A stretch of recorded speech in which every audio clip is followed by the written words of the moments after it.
കുറച്ച് നാളുകൾക്ക് മുൻപ് കൊച്ചിയിൽ നടന്ന ഇൻവെസ്റ്റ് കേരള എന്ന് പറയുന്ന വലിയൊരു പരിപാടി നിങ്ങളുടെ എല്ലാവരുടെയും ഓർമ്മയിലുണ്ടാവും. വലിയ വ്യവസായികളുടെ സംഗമം നമ്മുടെ ഓർമ്മയിലുണ്ട്. അന്ന് ഒരുപാട് നിക്ഷേപ വാഗ്ദാനങ്ങൾ നമ്മുടെ സംസ്ഥാനത്തിന് ലഭിച്ചിരുന്നു. എന്നാൽ വാഗ്ദാനങ്ങൾക്കപ്പുറത്തേക്ക് അതൊക്കെ യാഥാർത്ഥ്യമായിക്കൊണ്ടിരിക്കുന്നു എന്നതാണ് ഇന്നത്തെ ഏറ്റവും പ്രധാനപ്പെട്ട സാഹചര്യങ്ങളിലൊന്ന്. കേരളത്തിന്റെ വ്യാവസായിക മേഖലയ്ക്ക് ഉണർവേകിയ ഇൻവെസ്റ്റ് കേരള ഉച്ചകോടിയിലൂടെ സംസ്ഥാനത്തിന് ഇതുവരെ ലഭിച്ചത് 36,000 കോടി രൂപയുടെ നിക്ഷേപമാണ്. 100 പദ്ധതികളിലായിട്ടാണ് ഈ നിക്ഷേപം സംസ്ഥാനത്ത് നടന്നത്. ഈ നിക്ഷേപങ്ങളിലൂടെ 1,00,000-ഓളം തൊഴിലവസരങ്ങളാണെന്നേ സംസ്ഥാന സർക്കാർ പുതുതായി സൃഷ്ടിച്ചെടുത്തിരിക്കുന്നത്. നമുക്ക് ആ കാഴ്ചകളിലേക്കും ആ വിവരങ്ങളിലേക്കും ഒന്ന് പോയി വേഗത്തിൽ മടങ്ങിയെത്താം. കേരളത്തിൽ നിന്നും ഇന്ത്യയിൽ നിന്നും വിദേശത്തു നിന്നുമായി നിക്ഷേപകരെ പങ്കെടുപ്പിച്ചു നടത്തിയ ഇൻവെസ്റ്റ് കേരള ആഗോള ഉച്ചകോടിയിൽ സംസ്ഥാന വ്യാവസായിക മേഖലയിൽ 36,000 കോടി രൂപയുടെ നിക്ഷേപമാണുണ്ടായത്. ഇതിലൂടെ 100 പദ്ധതികൾ ആവിഷ്കരിച്ച് 50,000-ഓളം തൊഴിൽ അവസരങ്ങളും സംസ്ഥാന സർക്കാർ സൃഷ്ടിച്ചെടുത്തു. ഇൻവെസ്റ്റ് കേരളയുടെ ഭാഗമായി ആവിഷ്കരിച്ച 100ാമത്തെ പദ്ധതിയാണ് NDR സ്പേസ് പ്രൈവറ്റ് ലിമിറ്റഡിന്റെ വെയർഹൌസിംഗ് ആൻഡ് ലോജിസ്റ്റിക്സ്.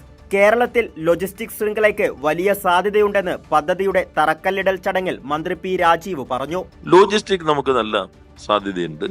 ഇപ്പോൾ വിഴിഞ്ഞം, തിരുവനന്തപുരത്തിലെ പൊട്ടൻഷ്യൽ, കേരളം മൊത്തത്തിൽ ഒരു നഗരമാണ്. അതുകൊണ്ട് എല്ലായിടത്തും ഇവിടെ തന്നെ അവിജ്ഞ തുടങ്ങിയതിന് ശേഷം ചെറിയ 2 എണ്ണം ഞാൻ ഉദ്ഘാടനത്തിന് പോകുമ്പോൾ 2 ചെറിയ സ്മോൾ ലോജിസ്റ്റിക് ബസ് അവിടെ ആരംഭിച്ചു കഴിഞ്ഞു.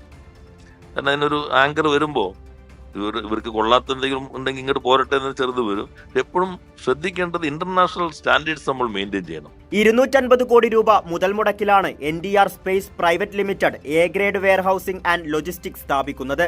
16 ഏക്കറിലായി വ്യാപിച്ചു കിടക്കുന്ന ഈ പദ്ധതി പൂർത്തിയാകുന്നതോടെ FMCG, pharmaceuticals, e-commerce, third party logistics മേഖലകൾക്ക് അത്യാധുനിക സേവനം ലഭിക്കും. കൂടാതെ 300 പേർക്ക് ഇവിടെ നേരിട്ടും അല്ലാതെയും തൊഴിൽ അവസരവും ഉണ്ടാകും. നിക്ഷേപ നിർദ്ദേശങ്ങൾ പദ്ധതികളാക്കി മാറ്റുന്നതിൽ ഇന്ന് കേരളം ഏറെ മുന്നിട്ടു നിൽക്കുന്ന സംസ്ഥാനമായി മാറിക്കഴിഞ്ഞു എന്നതിന്റെ ഉദാഹരണമാണ് പുതുതായി ആരംഭിച്ച 100ഓളം പദ്ധതികൾ. മറ്റ് സംസ്ഥാനങ്ങളിൽ 14 മുതൽ 15% വരെയാണ് നിക്ഷേപം പദ്ധതിയായി മാറുന്നതെങ്കിൽ കേരളത്തിൽ ഇത് 24% വരെയാണ്. വ്യാവസായിക മേഖലയിൽ ഉണ്ടാകുന്ന മുന്നേറ്റം പുതിയ തലമുറയ്ക്ക് പ്രതീക്ഷയായി മാറുകയാണ്. കൈരളി ന്യൂസ്, കൊച്ചി.